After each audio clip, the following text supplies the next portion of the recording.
शीश की गिरफ्त में आकर आंसू अंदर तक सहम गई थी। उसका पूरा शरीर कांपने लगा था। वहीं आशीष और लक्ष्य के होठों पर शैतानी मुस्कुराहट आ गई थी। आशु अपनी डरी सहमी नज़रों से उन्हें देख रही थी। तभी आशीष ने बेशर्मी से हंसते हुए कहा, अब कहाँ जाएगी, बचकर पकड़ी गई ना। उसका बात सुनकर आशु और ज़्यादा डर गई। तभी आशीष ने उसका पैर पकड़कर खींचा, जिससे आशु उसके ऊपर आ गिरी। फिर जैसे ही उसने उठकर भागना चाहा, तभी आशीष ने उसके ऊपर अपनी पकड़ कस ली। वह उसे पीछे से पकड़कर उसके दोनों हाथों को अपनी गिरफ्त में ले लिया हुआ था। लक्ष्य आशु को स्ट्रगल करते देखकर स्माइल कर रहा था। तभी आशु ने अपने कोहनी से आशीष के पेट में जोर से वार किया। कोहनी लगते ही आशीष की चीख निकल गई और उसने जल्दी से आशु को छोड़ दिया। आशीष की पकड़ से आज़ाद होते ही वह फिर से भागने लगी। तभी लक्ष्य भी उसे पकड़ने के लिए उसके पीछे भागने लगा। वह आशु के पीछे भाग रहा था और तभी उसने टेबल से कुछ उठाया और उसे आशु के पैर पर निशाना लगाते हुए फेंका। पैर पर कुछ लगते ही वह धड़ाम से नीचे गिर गई। वह फिर से उठकर भागने लगी, लेकिन तभी लक्ष्य ने उसका एक पैर मजबूती से पकड़ लिया। आशु ने उसे अपने दूसरे पैर से एक लात मारी। लात पड़ते ही लक्ष्य थोड़ा और पीछे हो गया और आशु को एक बार फिर खुद को बचाने का मौका मिल गया। आशु को भागते देखकर लक्ष्य गुस्से में अपने दांत पीसते हुए बोला, बहुत हाथ पैर चलने लगे हैं इसके। 7 महीने पहले तक तो यह एक भीगी बिल्ली थी और आज यह बिल्ली शेरनी बन रही है। इसे तो अभी इसकी औकात दिखाता हूँ मैं। यह बोलते हुए वह फिर से उसके पीछे भागने लगा। आशु लक्ष्य को अपने पीछे देखते हुए भाग रही थी कि तभी वह सामने खड़े आशीष से टकरा गई।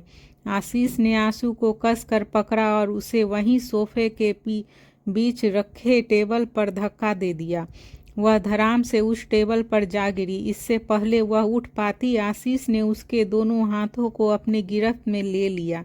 फिर लक्ष्य अपने होठों पर शैतानी मुस्कुराहट लिए उसकी ओर बढ़ने लगा। उसने आंसू के नज़दीक आकर अपना एक हाथ बढ़ाया और उसके मुंह को अपनी हथेलियों के बीच दबोच लिया। उसकी उंगलियां आंसू के गाल में धंस सी गई थी, जिसकी वजह से उसे तेज दर्द हो रहा था। उसके मुंह से घुटी घुटी सिसकियां निकल रही थी और उसकी आंखों से आंसू बहने लगे थे। लक्ष्य की बुरी नज़र उसके गुलाबी सुर्ख होठों पर थी। वह गंदे इरादों को अपने मन में लिए उसके होठों की तरफ बढ़ गया। उसके और आशु के होठों के बीच सिर्फ 2 इंच का फासला रह गया था।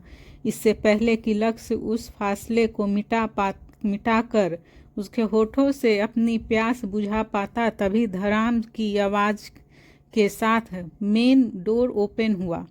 आवाज़ सुनकर ऐसा लग रहा था जैसे किसी ने किक मारकर डोर को खोला हो।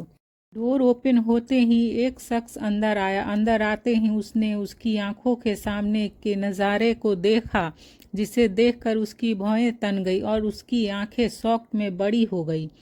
वहीं जब दोनों ने पीछे मुड़कर देखा तो उसकी आंखें उस शख्स को देखकर फटी की फटी रह गई। उन्हें देखकर ऐसा लग रहा था जैसे उन्होंने भूत देख लिया हो।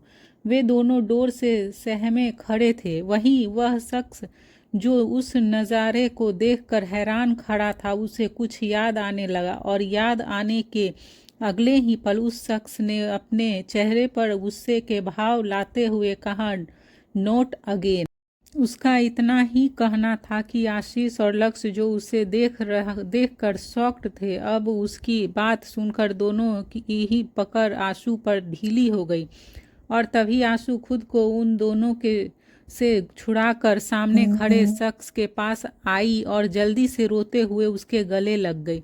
2 घंटे पहले मुंबई एयरपोर्ट पर खड़े शिवान और करण खड़े अपने ड्राइवर का वेट कर रहे थे। तभी शिवान ने झुंझुलाते हुए करण से कहा, और कितना टाइम, आखिर कब बताएगा तू मुझे, बोलना, देख ज़रा मुझे, मैं अब पूरी तरह से ठीक हूँ यार, और अब तो हम वापस भी आ गए हैं। अब तो बता क्या हुआ था मेरे साथ 7 महीने पहले।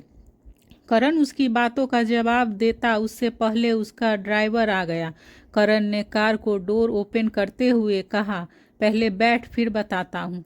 शिव्यान एक नज़र उसे घूर कर कार में दे जाकर बैठ गया। दोनों के बैठने के बाद ड्राइवर ने कार को सड़क पर भगाना शुरू कर दिया। वह अभी भी लगातार करण को घूर रहा था। उसके इस तरह देखने पर करण समझ गया कि अगर अभी भी उसने नहीं बताया तो शिव्यान उसे कार से बाहर फेंक देगा।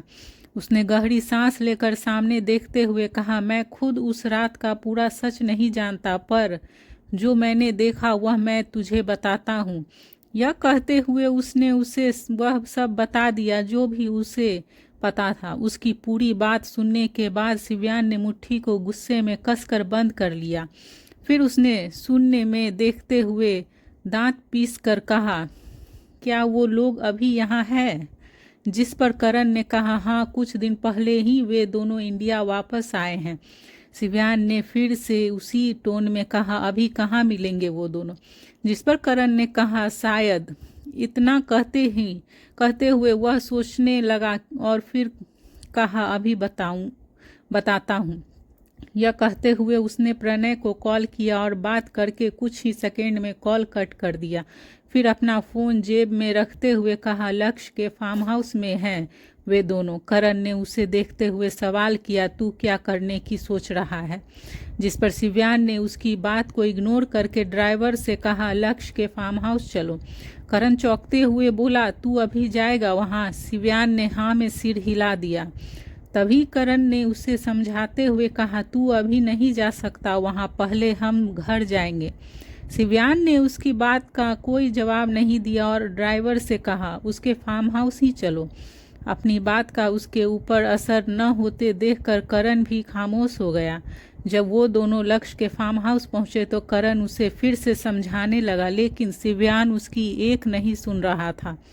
उसको गुस्सा आ रहा था और उसी गुस्से में उसने मेन डोर के पास आकर जोर से किक किया, जिससे डोर एक झटके में खुल गया। Present time. शिव्यान को अपने सामने खड़े देखकर लक्ष्य और आशीष स्टेचू बने हुए थे। उन्हें अभी भी अपनी आंखों पर विश्वास नहीं हो रहा था। उस रात तो उन्होंने उसकी कार को खाई में धकेल दिया था, तो फिर वह कैसे जिंदा बच सकता था? जहां वो दोनों यही सोच रहे थे तो वहीं उस रात की तरह फिर से वही सब देखकर शिव्यान की मेमोरी वापस आ गई थी। उसकी आंखों में गुस्सा था। वह अपने गुस्से की आग में दोनों को जला देना चाहता था। फिर शिव्यान ने आशु को खुद से अलग किया और अपनी जैकेट निकालकर उसकी तरफ बढ़ा दिया। उसके साथ करण को देखकर दोनों को समझने में देर नहीं लगी कि शिव्यान के जिंदा होने की पीछे की उसी का हाथ है।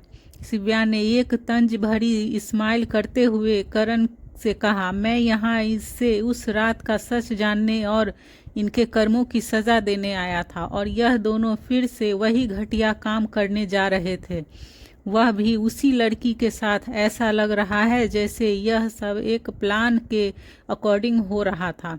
यह कहकर उसने हंसते हुए आगे कहा, वेल, मेरी मेमोरी तो वापस आ गई है, अब बारी तुम दोनों की है।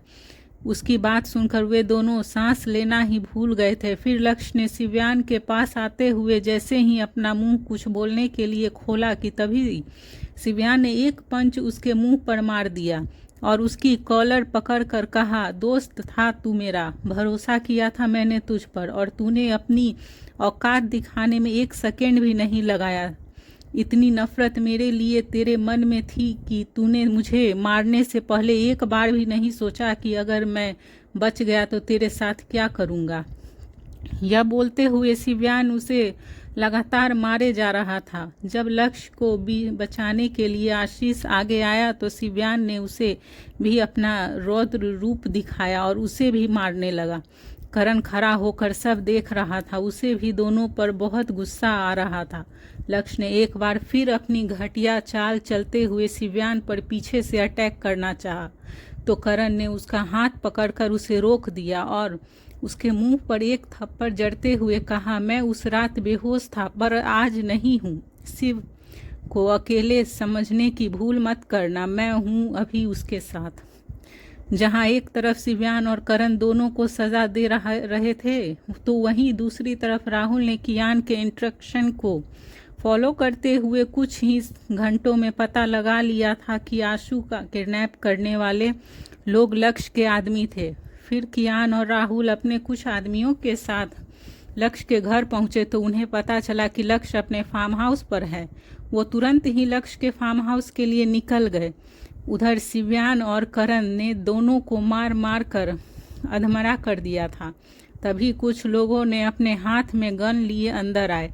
उन लोगों को देखकर लक्ष्य और आशीष के होठों पर स्माइल आ गई और वो दोनों हंसने लगे।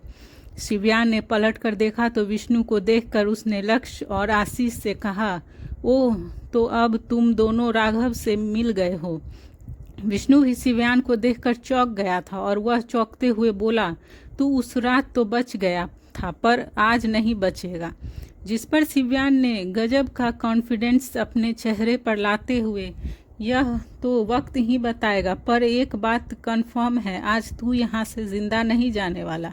फिर विष्णु फीकी हंसी हंसते हुए बोला, अगर डायलॉग बाजी हो गई हो तो अब मरने के लिए भी तैयार हो जा। विष्णु शिव्यान के माथे पर गन लगाए खड़ा था, लेकिन उसे उसकी आंखों में जरा सा भी खौफ नहीं दिख रहा था।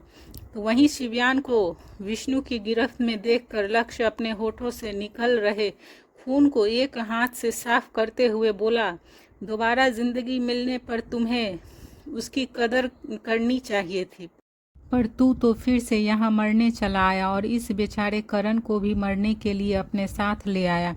फिर वह विष्णु के पास आते हुए आगे बोला, विष्णु भाई, आज इसे मत छोड़ना, आज तो इसे स्वर्ग भेजकर ही रहना। वैसे भी इसे तो आप लोगों की पुरानी दुश्मनी है, तो ले लो अपना बदला और मार दो इसको। उसकी बात सुनकर विष्णु ने उसे तिरछी नज़रों से देखा तो वह उसके ऐसे देखने पर मतलब समझ गया कि वह शिव्यान की रियल आइडेंटिटी नहीं जानता है। लक्ष्य ने मौके का फ़ायदा उठाते हुए शिव्यान का पूरा नाम बताते हुए कहा, यह वही है कियान ओबरॉय का छोटा भाई शिव्यान ओबरॉय। आशु ने भी उसका पूरा नाम सुनकर चौंक गई और उसने मन में ही खुद से कहा, यह जीजू के भाई हैं? वही। यह सुनकर विष्णु की आंखें बड़ी हो गई और वह हैरानी से उसे देखने लगा।